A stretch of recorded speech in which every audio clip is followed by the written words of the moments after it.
Good morning, dear students. I hope you all are well. Today we will continue exercise 7.2 and we will start from question number 10.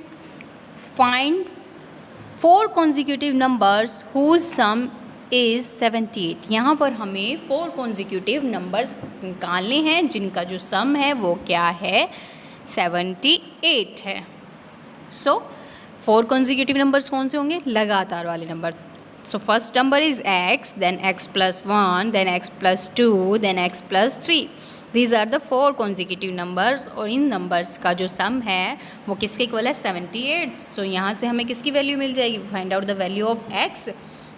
और x क्या है हमारा first consecutive number. अब हम second consecutive number निकालेंगे, उसमें हम 1 add करेंगे. देन थर्ड कॉन्जिक्यूटिव नंबर के लिए हम 2 ऐड करेंगे और फोर्थ कॉन्जिक्यूटिव नंबर के लिए हम उसमें 3 ऐड करेंगे. And these are the 4 consecutive numbers. Question number 11. After 5 years, Mayur will be twice his age as he was 8 years ago. 5 साल बाद मयूर की जो एज होगी वो 2 गुना होगी किसके? उसकी as 8 years ago. That's mean 8 साल पहले की एज के. Find his present age. तो हमें उसकी अब की एज बतानी है. Let present age of Mayur be X year. तो हमने माना कि जो उसकी अब उम्र है, जो उसकी एज है वो क्या है? एक्स ईयर है. Age as he was 8 years ago. तो 8 साल पहले उसकी जो उम्र होगी वो क्या होगी? x minus 8. क्योंकि पहले की बात हो रही है, बाद की तो बात नहीं हो रही, तो हम क्या करेंगे? -8 करेंगे. और after 5 years his present age. तो 5 साल बाद उसकी प्रेजेंट एज क्या हो गई? x में हम +5 कर देंगे. और अकॉर्डिंग टू क्वेश्चन क्या है कि जो उसकी एज है वो 2 गुना है उसकी 8 साल पहले जो एज थी, उसकी 8 साल पहले जो उम्र थी उसकी. और 8 साल पहले उसकी उम्र इतनी थी. ठीक है, तो अब हम इसको सॉल्व करेंगे और यहाँ से हमें मिल जाएगी x की वैल्यू. और x क्या है? उसकी present age. So present age of Mayur is this. Question number 12. The difference between ages of 2 brothers is 3 years. जो डिफरेंस है दैट्स मीन्स जो अंतर है किसका? एजेस का 2 भाइयों की, वो क्या है? 3 years है. 5 years ago 5 साल पहले the younger one was 2/5 times the age of elder brother. 5 साल पहले जो यंगर वन था दैट्स मीन जो छोटे वाला था उसकी जो एज थी 2/5 times थी किससे? जो बड़ा भाई था उसकी एज से. So find their present age. तो हमें उनकी प्रेजेंट एज बतानी है. दैट्स मीन अब उनकी उम्र कितनी होगी. Let the ages of 2 brothers be X and Y. हमने उनकी उम्र मान ली कि एक्स और वाई है. तो उनका जो डिफरेंस है वो क्या है? 3 है. तो यहाँ से हमें एक्स मिल जाएगा. X is 3 + Y.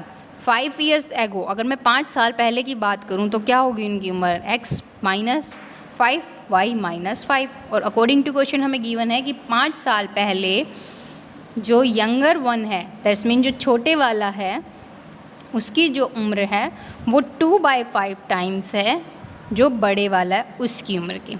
ठीक है, तो यहाँ से हम क्या करेंगे? इसको सॉल्व करेंगे.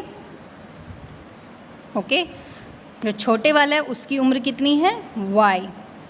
y is the age of smaller brother. तो हमें यहाँ पर यही दिया गया है कि जो यंगर वन है दैट्स मीन दिस उसकी एज 2/5 times है of the elder one. So now we solve this and here we get the value. Firstly we get this and now here is y and x both. So we put the value of x from there, this one, and now we solve this and we get to know about the y. y किसकी as है? y is the age of smaller brother. छोटे वाले भाई की as है. तो अब हमें निकालना है x. x क्या होगा यहाँ से?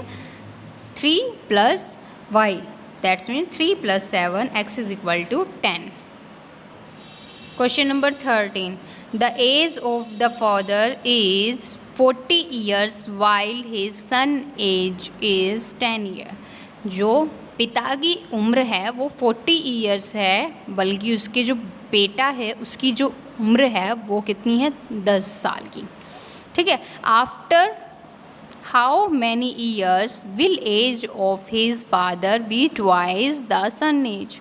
तो कितने साल बाद जो उसके पिता की उम्र है वो 2 गुनी हो जाएगी बच्चे की उम्र से, दैट्स मीन उसके बेटे की उम्र से।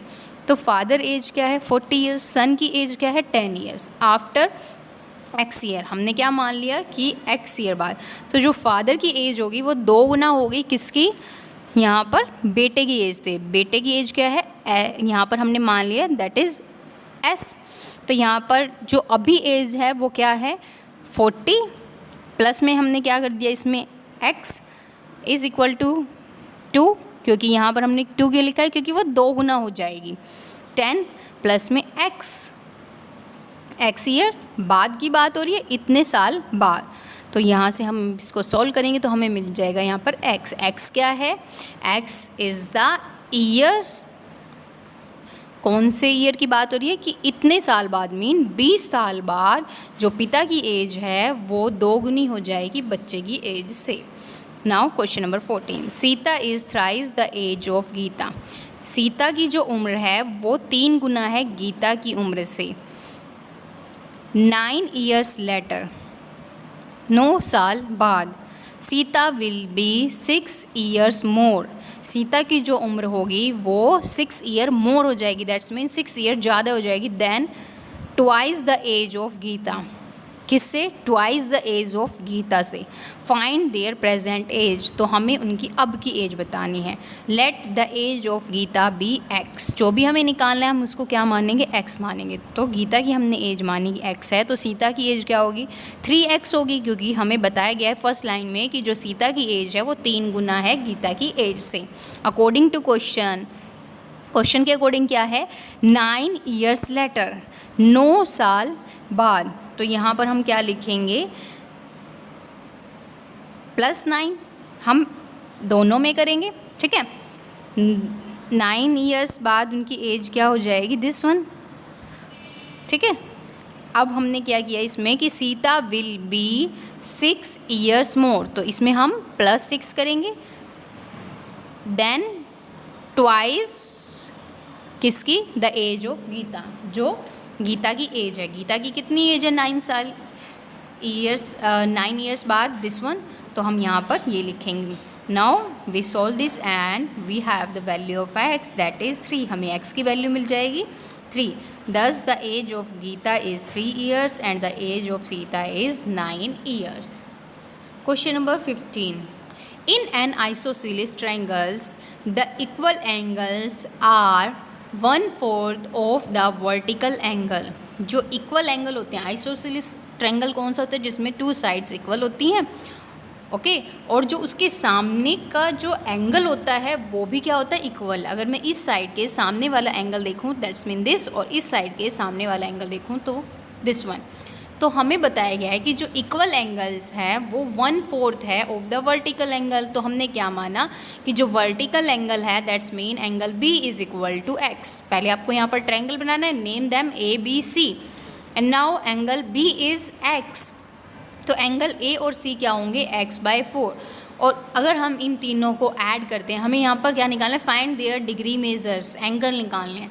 तो अगर हम तीनों को ऐड करते हैं that is equal to 180, okay, and here we find out the LCM and after that we have the value of x that is 120। हमें x की वैल्यू मिल जाएगी 120, और x क्या है एंगल B, ओके। तो एंगल A और angle C क्या होंगे 120 divide by 4 that's mean 30 degree, okay. So here we have completed this exercise. I hope you understood all these questions. The remaining question we will not do. ठीक है, इसके बाद के जो भी क्वेश्चंस है वो हमें नहीं करने हैं, हमें 15 क्वेश्चन तक ही करने हैं आपको अपनी नोटबुक में, okay. Thank you, have a nice day.